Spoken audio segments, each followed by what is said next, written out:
Live from New Delhi, you're watching DD India Live, India's voice to the world. I'm Mark Lin.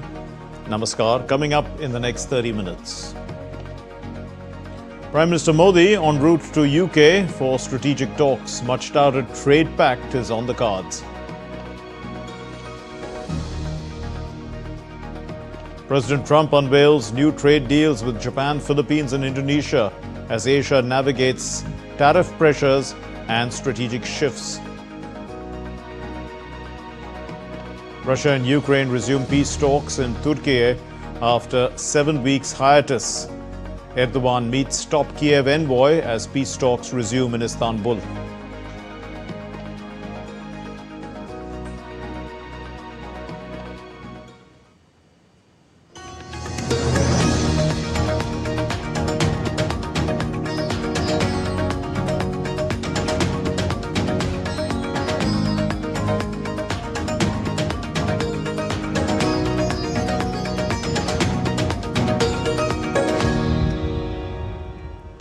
Prime Minister Narendra Modi embarked on an official visit to the United Kingdom Wednesday afternoon. The Prime Minister will be in the UK from July 23 to 24. This is his fourth visit to the UK as Prime Minister. During his visit, the Prime Minister will hold talks with his British counterpart, Keir Starmer. He will also meet King Charles III. On the second leg of his two-nation visit, Prime Minister Modi will visit Maldives from the 25th to the 26th. At the invitation of President Dr. Mohamed Muizzu. The Prime Minister will take part in the 60th Independence Day celebrations of Maldives. India and the UK are set to exchange an over 2,000 pages long trade agreement document during Prime Minister Narendra Modi's UK visit on Thursday.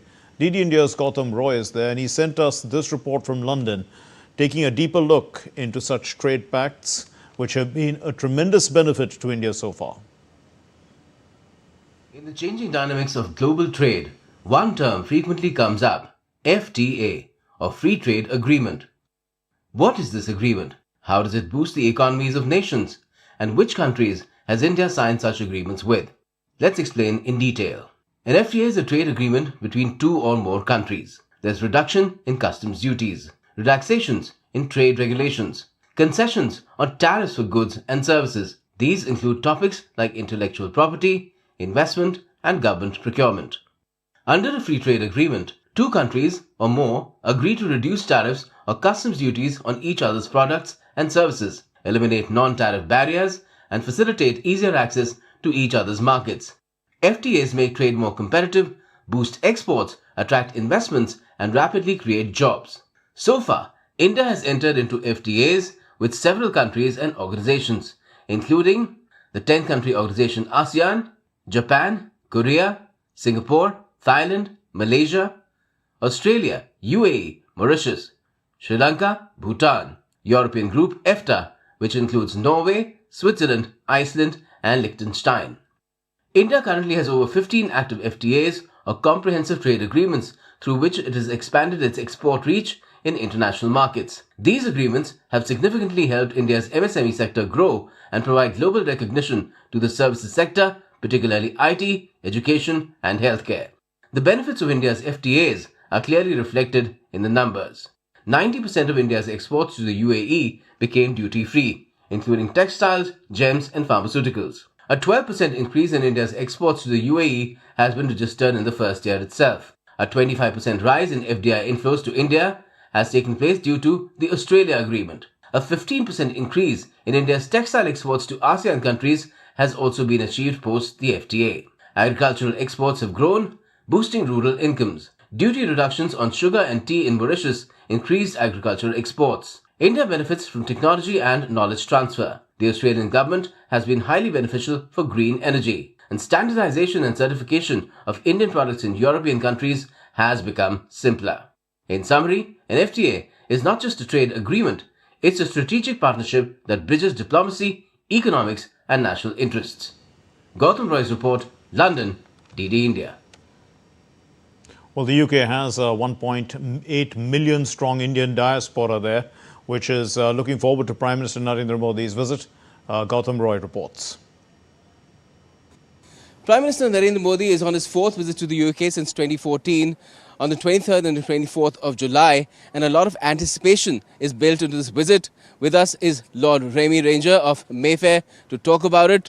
What can you tell us about your assessment of the tie so far, and what do you expect from this visit? This will be a mother of all trade deals, because this will be between the oldest democracy and the largest democracies of the world, sharing equal values. Is that sort of a message that you expect the two leaders to send out as well when Prime Minister Modi meets Prime Minister Starmer?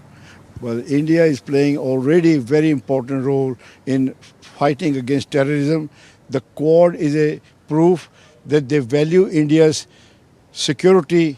India is doing what the civilized world want to do. So therefore, the Prime Minister Starmer will be overjoyed to receive Prime Minister Modi, the most popular and the most decorated Prime Minister in the world, who has been honored not only by Shia Iran but also Sunni Saudi Arabia. That just shows you diplomacy. He's not only respected by Putin, but he's also respected by Trump. Yes. So two rivals, they envy. That just shows that we play a center stage. We don't want to join any groups. We are master of our own destiny, and therefore our contribution to the world will be balanced, collaborated, and just equitable. For the last 10 years, ever since Modi come, we say with proud, I'm Indian. Wow. Everybody now says, I'm Indian. Even the Pakistani friends say we're Indian. Well, let's hope that Prime Minister Modi this time around, along with his counterpart Keir Starmer, lead to a more heady and fruitful relationship between India and the United Kingdom. With cameraperson Jaina, Gautam Roy, London, DD India. Well, India's passport has become more powerful this year, climbing 8 spots in the Henley Passport Index 2025 to rank at 77 globally. Indian citizens can now travel visa-free or with visa on arrival to 59 destinations. Singapore has topped the Henley Passport Index 2025, providing visa-free entry to 193 destinations. Japan and Korea remain a close second, providing visa-free travel for 190 countries. 7 European passports share the third place. Denmark, Finland, France, Germany, Ireland, Italy and Spain, all with access to 189 destinations. The UK and the US have slipped slightly, ranking 6th and 10th, while China stands at the 60th place. Extending India's full support to Bangladesh following the country's worst air disaster in decades, India is sending a team of burn specialists and medical staff to Dhaka to assist victims of Monday's deadly fighter jet crash that killed at least 31 people, most of them children. The Indian team will conduct an initial assessment of the patient's conditions, and then they will provide recommendations for further treatment, including potential transfer to India for specialized care. The MEA also noted that additional medical teams may be deployed based on the findings of the preliminary assessment. The fatal crash occurred on Monday when an F-7 BGI training jet of the Bangladesh Air Force plummeted into the Milestone School and College campus in the capital's Diabari area, which happened during a routine sortie. Now, the impact, in fact, triggered a massive fire and scenes of widespread panic, with terrified students and staff fleeing for their safety. The Bangladesh Army has initiated a formal investigation into the incidents that disrupted rescue efforts following Sunday's deadly crash of a military jet at the Milestone School and College in Dhaka. In a statement issued on Tuesday, Bangladesh's Inter-Services Public Relations Directorate said that the Army is treating the matter seriously and will take disciplinary action against any individuals found responsible for misconduct during the operation. The crash on the 21st of July killed 32 people, injuring numerous civilians, including children. The rescue efforts were significantly hampered by large crowds of onlookers who were gathering there at the crash site. Many ignored repeated requests to vacate the area, obstructing evacuation efforts and creating confusion on the ground. The Army acknowledged the disruption and confirmed that 14 personnel involved in the operation became ill due to exhaustion and exposure during the rescue. All are currently receiving treatment at the combined military hospital in Dhaka.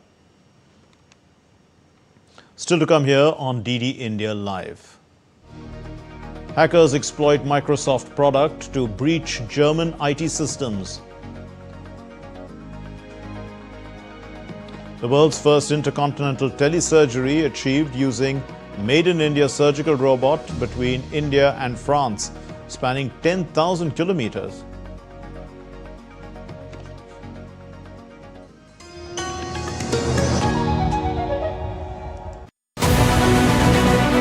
This week on Defense Dynamics, India flexes its missile muscle. 3 major test firings in just 24 hours. What's the message?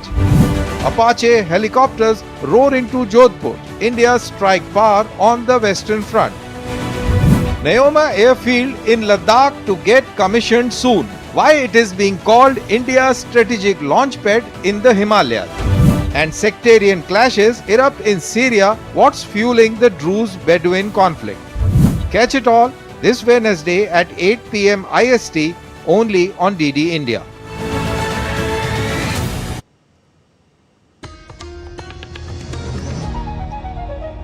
You're watching DD India Live. I'm Mark Lin. The US President Donald Trump finalized trade pacts with Japan, Indonesia and the Philippines.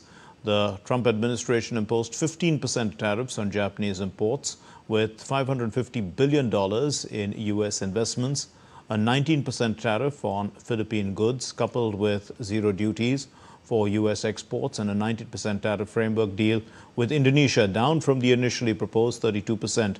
Now, all these deals are part of Trump's America First policy and have come after continued hectic negotiations from partner nations. Here's the report. US President Donald Trump announced a trade pact with Japan, building on a series of trade-related developments ahead of an August 1st deadline for tariffs to snap back to April 2nd levels.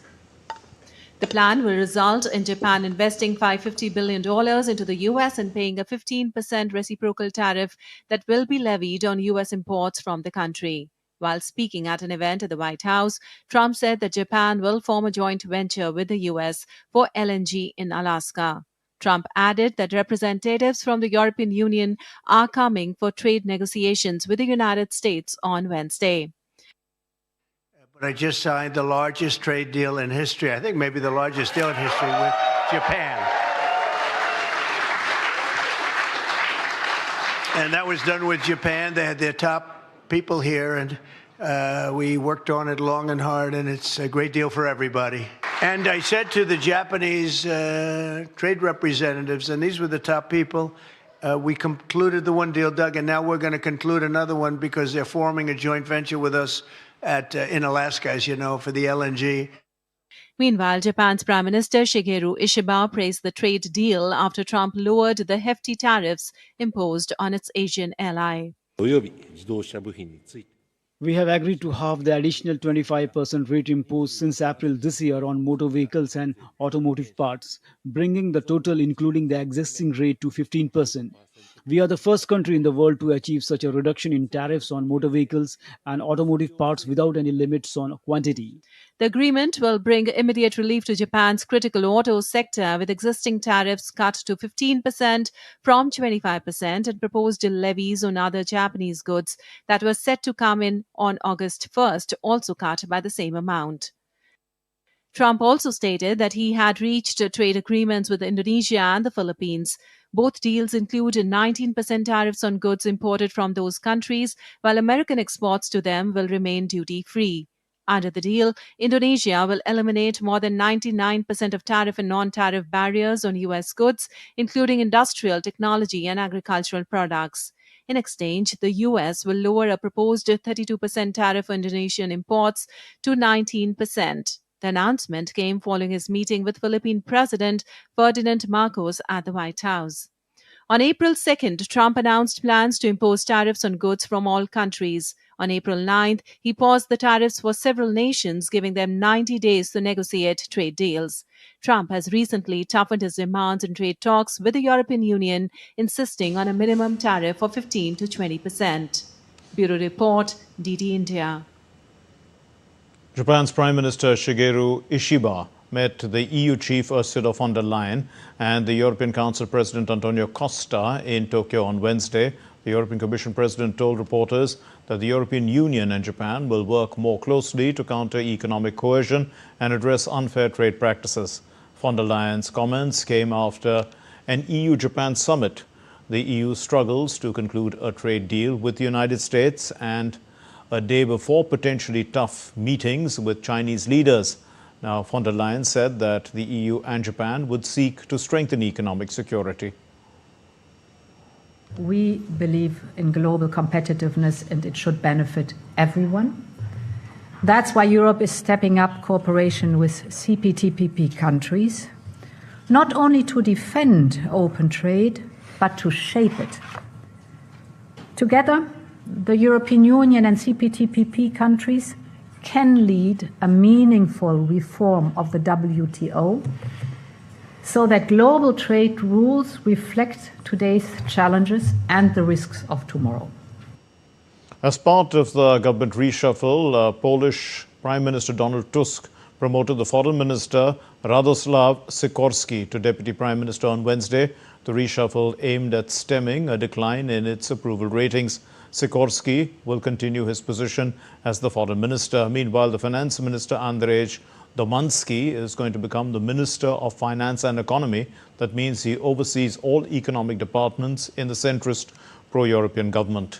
As part of the reshuffle, Milos Motika from the junior coalition partner, which is PSL, will head a newly created energy ministry, while the Justice Ministry will be headed by Judge Waldemar Zurek. Russia and Ukraine are holding their third round of peace talks in Istanbul on Wednesday.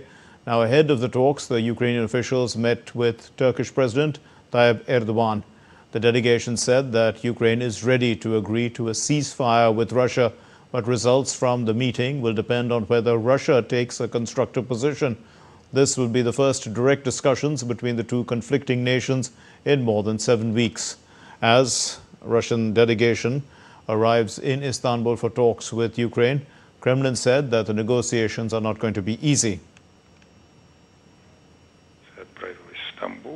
Indeed, our delegation has left for Istanbul, and indeed negotiations are planned there this evening. This will be the third round of Russian-Ukrainian direct negotiations. The issues to be discussed will be principally those related to the draft memoranda that were exchanged during the second round, and there will also be a conversation about continuing the very important process of mutual exchanges of prisoners and bodies. And of course, if necessary, any other issues will be raised, and such decisions will be made by the heads of the delegations. The Israeli Foreign Minister Gideon Sa'ar met his Ukrainian counterpart Andrei Sybiha in Kiev on Wednesday to discuss defense cooperation and Iran. The ministers viewed a captured Iranian-designed Shahid drone used by Russia as Geran-2 to attack Ukraine. Kiev first accused Iran of supplying Shahid, so-called kamikaze drones, to Russia in autumn of 2022, with Moscow's troops subsequently using them extensively for regular long-range attacks. The Geran-2, this is a Russian-made version based on Shahid design. And Sa'ar said at the news conference that the two countries agreed to launch a strategic dialogue on the Iranian threat. Sa'ar also condemned Russian attacks on civilians, and he urged for a stable and enduring resolution for the war that would ensure Ukraine's security. Hackers were able to gain access to the IT systems of the German businesses and government organizations earlier this week through a Microsoft product called, which was used by countless companies, in fact, around the world. The breach highlights an expensive and growing challenge that businesses and government bodies are forced to face. Here to tell us who was impacted by this hack and what the EU is going to do about it to beef up their own security is DW correspondent Emily Leshner. She is joining us from Berlin. Emily, thanks for being with us. What can you tell us about this hack?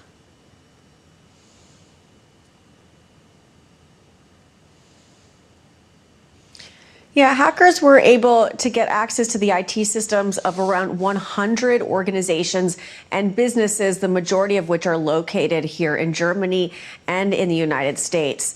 And these hackers were able to exploit a vulnerability with companies that were self-hosting SharePoint. That is a Microsoft product that allows company employees to share documents and collaborate. They were also able to exploit a vulnerability through Teams, a chat tool also offered by Microsoft.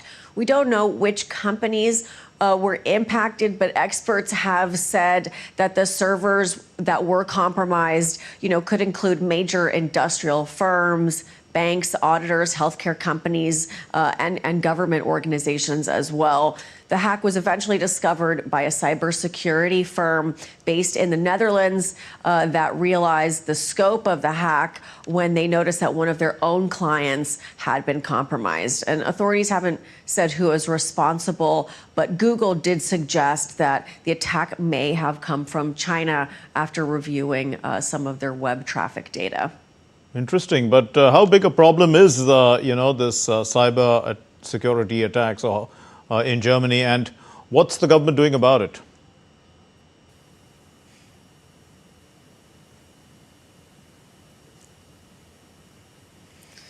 Well, cyber attacks in Europe and in Germany are increasingly a problem. Last year, there were more than 333,000 registered cyber crimes from inside Germany and abroad. That's according to the federal police here. They also say that 90% of cases are thought to go unreported. So that number that I just gave is probably much, much higher. Clearly the EU and Germany recognizes that this is a growing threat, and they are taking steps to protect themselves and companies within the bloc. One of the ways the European Union has done this is by implementing a law that requires businesses across the bloc to implement certain tools and workflows. Businesses will also have to train employees in cybersecurity and invest in the right tools.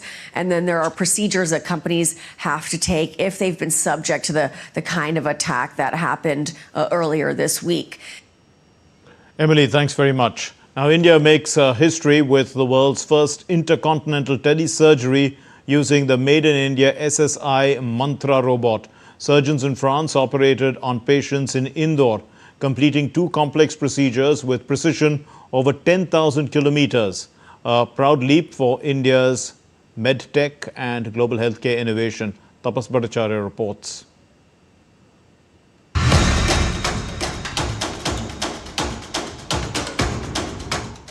In a groundbreaking feat of innovation and collaboration, India has etched its name in history by achieving the world's first intercontinental telesurgery using a made-in-India surgical robot. At the Society of Robotic Surgery conference in Strasbourg, France, surgeons performed 2 complex procedures, remotely controlling the SSI Mantra surgical robot system over nearly 10,000 kilometers, connecting Strasbourg with Indore, India. The SS Innovation International Mantra, India's first CDSCO approved surgical robot for telesurgery, demonstrated unmatched precision and latency-free performance, marking a giant leap in medtech and remote healthcare delivery.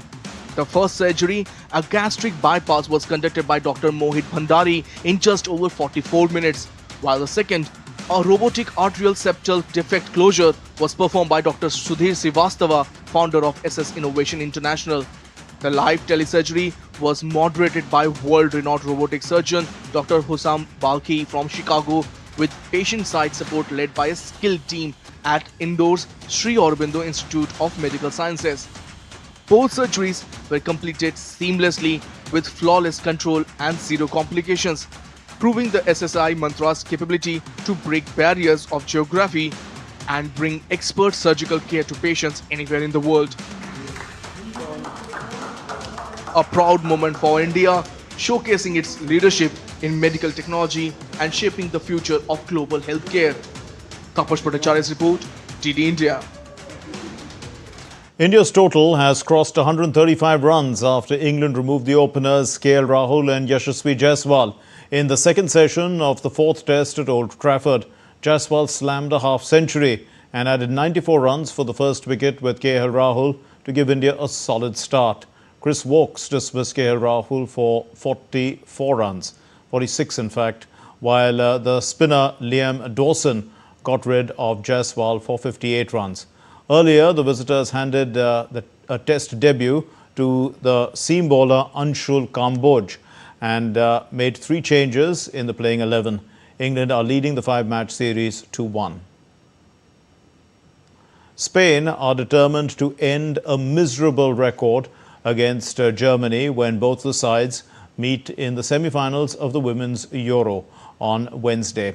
Spain are without Leah Alexandri due to suspension, while Shogeke Nükskin and Catherine Hendrick are banned from Germany and Sarai Linda is injured. Having won the World Cup in 2023, Spain are now in fact looking to add a first European Championship title and confirm their status as the dominant side in international women's football. That's all we have in this edition of DD India Live. Let's know your thoughts on the news of the day. For those of you on the go, get the latest news and updates from India and across the world on the DD India mobile app. That app is available on Android and iOS platforms. Scan the QR code and download it now. We'll be back with more news as it breaks here on DD India. I'm Mark Lynn from all of us here in Delhi. Thank you very much for watching DD India Live. Namaskar.